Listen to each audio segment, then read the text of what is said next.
और obviously festival season जो है, डिमांड जो है वो फुल फ्लेज रहेगा, शॉपिंग का पूरा मूड जो है वो लोगों का रह रहा है। तो सबसे पहले तो इसके ऊपर ही हम बातचीत करना चाहेंगे आपके साथ। हमने लास्ट जो बातचीत की थी उसके बाद अब मॉनसून हमने देखा अच्छा गया है, उसके बाद अब हम देख रहे हैं कि यहाँ से आगे जो कोई भी डिमांड सिनेरियो है वो भी अच्छा है। इवन आज एक बैंकिंग सेक्टर का रिपोर्ट ऐसा बताता है कि क्रेडिट ग्रोथ जो है, मतलब लोगों की क्रेडिट लेने की जो डिमांड है और जो क्षमता है वो भी बढ़ती जा रही है। मतलब ओवरऑल हमारे सेक्टर के लिए तो ये सारी चीज़ें पॉजिटिव ही हैं। अभिषेक जी। जी बिल्कुल। यश, धन्यवाद शो पे इनवाइट करने के लिए। देखिए, जो आज का ट्रेंड है मार्केट का, अ, और जो हमको दिखाई दे रहा है वेलोसिटी, वो बड़े इंटरेस्टिंग, उसमें इंटरेस्टिंग ऑब्जर्वेशंस हैं।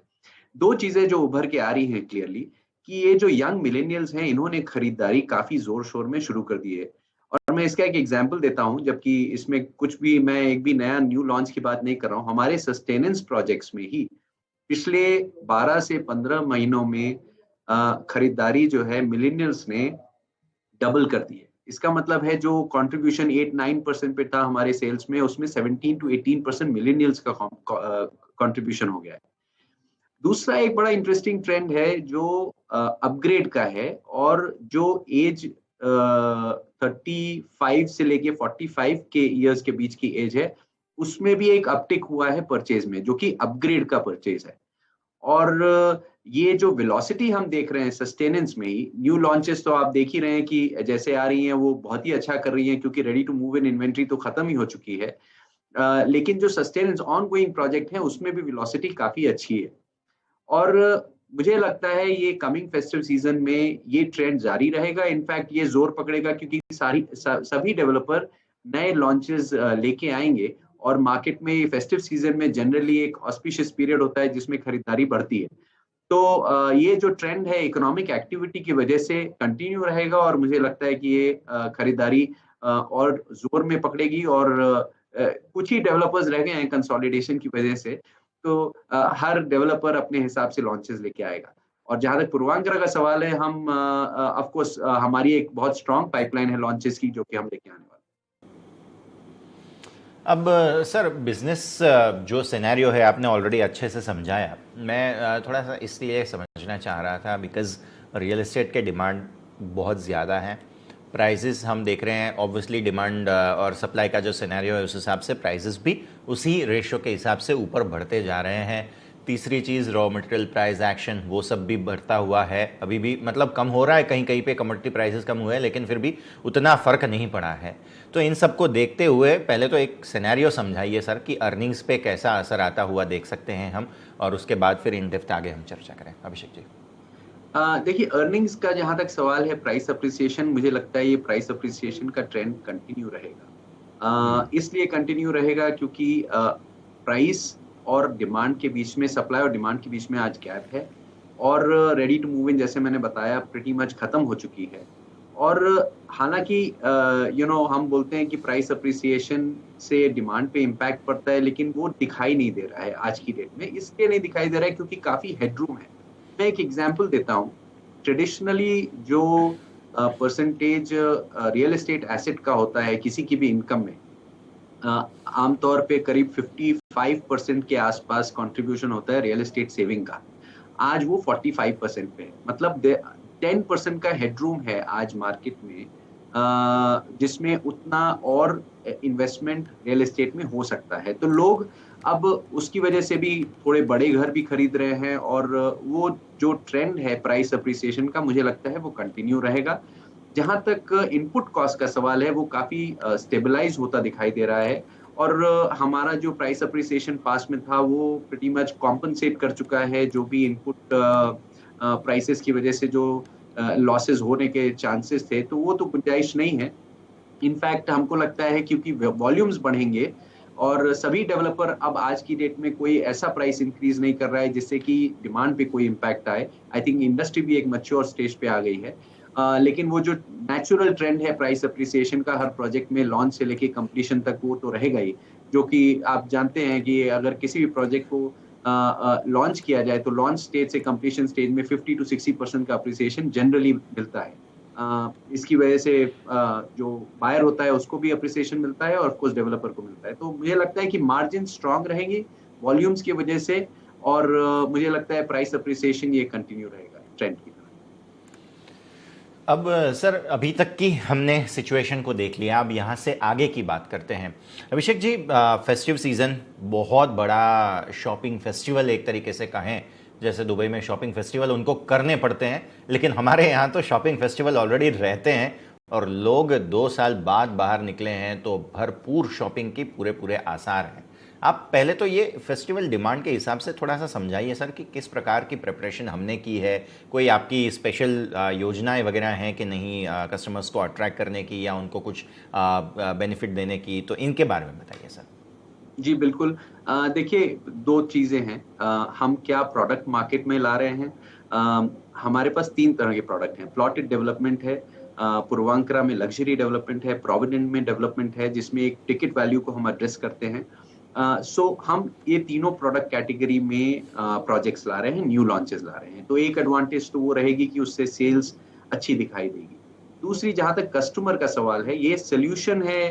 हर हर तरह के कस्टमर का रेज़िडेंशियल में हमारे पास सॉल्यूशन है, या ऑफरिंग है, या प्रोडक्ट है, जिससे हम उसकी नीड रिज़ॉल्व कर पाते हैं, और देयरफॉर हमारी डिमांड अच्छी रहेगी एज़ अ कंपनी, क्योंकि हमारे पास एक डाइवर्सिफाइड पोर्टफोलियो है, एक डाइवर्सिफाइड सिटी और ज्योग्राफी में है, 9 सिटीज़ में है।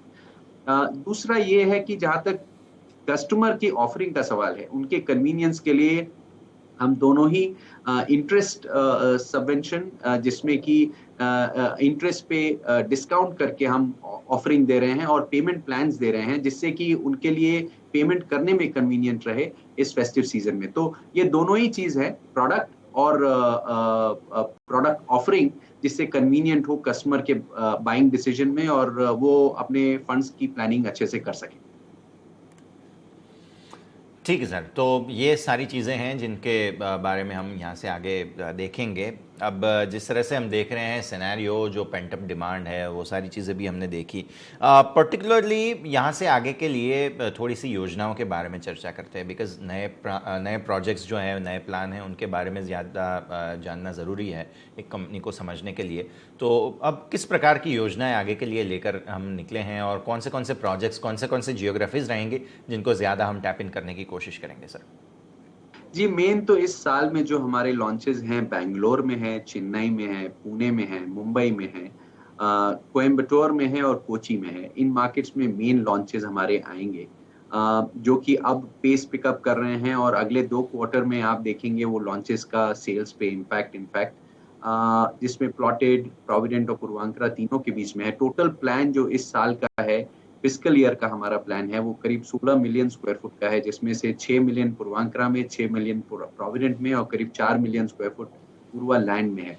तो ये तीनों ऑफरिंग में हम ये इन मेन ज्योग्राफीज़ में फोकस करेंगे, और ये सारे लॉन्चेस अब आप अगले 6 मंथ्स में इनका इम्पैक्ट सेल्स पे देखेंगे, नेक्स्ट 2 क्वार्टर्स में। क्लियरली, तो ये एक इंटरेस्टिंग डेवलपमेंट ज़रूर है जिनके बारे में हम ध्यान रखेंगे। अच्छा सर, फेस्टिव डिमांड को लेकर जो हमने ऑलरेडी बात की है, इसके बारे में थोड़ा सा हम ये और समझना चाह रहे हैं कि किस प्रकार के रेवेन्यूज़ हमें एक्सपेक्ट करने चाहिए, बिकॉज डिमांड ज़्यादा है, ऑब्वियसली हमारा जो प्राइस पॉइंट होगा वो भी अच्छा होगा, मार्जिन भी अच्छे होंगे। लेकिन जिस तरह से पोस्ट पेंडेमिक हम देख रहे हैं कि पर्टिकुलरली डिमांड जो है वो अच्छे से बढ़ता हुआ दिख रहा है और लोगों को भी एक अट्रैक्शन रहा है। कमर्शियल की बातें होती थी, लेकिन रेसिडेंशियल में भी ऑब्वियसली बहुत ज़्यादा अब देख रहे हैं कि डिमांड जो है वो पेंट अप होता हुआ दिख रहा है। देखिए, जैसा मैंने बताया, आई थिंक हमारे सेल्स फोरकास्ट जो है वो स्ट्रांग रहेगी अगर हम 16 मिलियन स्क्वायर फुट ला रहे हैं। हालांकि हम नॉर्मली फॉरवर्ड लुकिंग स्टेटमेंट नहीं देते हैं as a company, as a policy, लेकिन अगर हम 16 मिलियन स्क्वायर फुट ला रहे हैं तो आप अंदाजा लगा सकते हैं कि किस तरह की वॉल्यूम्स नजर आएंगी। हालांकि ये फेजेस में लॉन्च होगा, और जनरली अगर आप देखें प्राइस पॉइंट वाइज, पूर्वांकरा करीब 8,000 रुपए स्क्वायर फुट एवरेज रियलाइजेशन हमारा 8 से 8.5 के बीच में रहता है, और प्रोविडेंट में करीब 7 से 7.5 के बीच में रहता है, और पूर्वा लैंड में करीब 4 से 5 के बीच में रहता है। तो ये तीनों प्रोडक्ट कैटेगरी में, जैसे मैंने बताया, 16 मिलियन स्क्वायर फुट है। तो अगर आप उसका अंदाजा लगाएं तो आपको लगेगा कि हाँ, ये वॉल्यूम्स अच्छी नजर आएंगी नेक्स्ट 2 क्वार्टर्स में। क्लियरली, और एक आखिरी चीज़ मैं समझना चाहूँगा सर, ऑब्वियसली जो डिमांड देख रहे हैं ऑब्वियसली उसके बारे में हमने फिर घूम के बात की है, लेकिन किस प्रकार के फैक्टर्स हैं जो अभी भी आपको लग रहे हैं कि लोगों को अट्रैक्ट कर रहे हैं नई प्रॉपर्टीज़ खरीदने के लिए, या नए फ्लैट्स देख लीजिए, कोई भी खास प्लॉट्स की भी आपने बात की, उसके डेवलपमेंट की, उसमें भी लोगों का इंटरेस्ट है, तो किस प्रकार के फैक्टर्स रहे हैं जो लोगों का और ज़्यादा ध्यान आकर्षित कर रहे हैं रियल एस्टेट में इन्वेस्टमेंट के लिए? जी, आई थिंक 2-3 चीज़ें हैं। एक तो एक रियलाइज़ेशन पोस्ट पैंडेमिक रहा है कि अपना घर खरीदना ज़रूरी है और ये सही समय है एक स्ट्रॉन्ग ब्रांडेड डेवलपर के साथ घर खरीदने के लिए। जितनी पुरानी इश्यूज़ थे वो रियल एस्टेट में वो सब रिज़ॉल्व हो चुके हैं। रेरा की वजह से काफ़ी ट्रांसपेरेंसी और काफ़ी ऑर्गनाइज़्ड प्लेयर्स अब रह गए हैं रियल एस्टेट इंडस्ट्री में, तो ये सही समय है ब्रांडेड डेवलपर के साथ खरीदने का। दूसरा पोस्ट कोविड एक ट्रेंड है अपग्रेड का, लार्जर होम्स का, जिसमें लोग खरीदना चाह रहे हैं बड़े घर। तो वो एक क्लियर ट्रेंड नज़र आ रहा है, वो एक डिमांड ड्राइवर नज़र आ रहा है। तीसरा मुझे लगता है लोगों का जो विचार है इंडिविजुअल होम्स लेने का, वो भी एक बड़ा इंटरेस्टिंग ट्रेंड है जिसकी वजह से हम देख रहे हैं प्लॉटेड डेवलपमेंट में काफ़ी डिमांड आ रही है और ये जो ट्रेंड है ये आगे बढ़ते इसलिए नज़र आ रहा है क्योंकि इकोनॉमिक एक्टिविटी कंट्री में बढ़ रही है। आप देखिए अगर एम्प्लॉयमेंट लेवल्स देखिए तो वो काफ़ी इम्प्रूव हुए हैं, सैलरी इंक्रीज़ हुई है और जनरल गवर्नमेंट स्पेंडिंग इंक्रीज़ हुई है और इनफैक्ट अब आप देखें तो मैन्युफैक्चरिंग सेक्टर में काफ़ी मूवमेंट है स्पेशली आई थिंक इंडिया अब एक एडवांटेज ले रहा है चाइना सिचुएशन से, जियोपॉलिटिकल सिचुएशन से। तो वो दोनों मैन्युफैक्चरिंग और सर्विस सेक्टर और अब तो एमएसएमई में भी आप देखेंगे मूवमेंट आपको काफ़ी नज़र आएगा। ये तो आप लोग का एरिया है एक्सपर्टीज़ का, लेकिन जो हमारे समझ में आ रहा है इस वक़्त डिमांड इसलिए आ रही है क्योंकि पूरा सेंटिमेंट पॉजिटिव है कंट्री में और जनरल इकोनॉमिक एक्टिविटी में काफ़ी मोमेंटम नज़र आ रहा है। अगर आप टैक्स कलेक्शन देखें, चाहे डायरेक्ट देखें, जीएसटी देखें दोनों में इम्प्रूवमेंट है। तो ओवरऑल क्योंकि इकोनॉमिक एक्टिविटी बढ़ रही है, लोगों का जो फेथ है अपने इनकम पे और आगे के ग्रोथ पे वो भी बढ़ रहा है।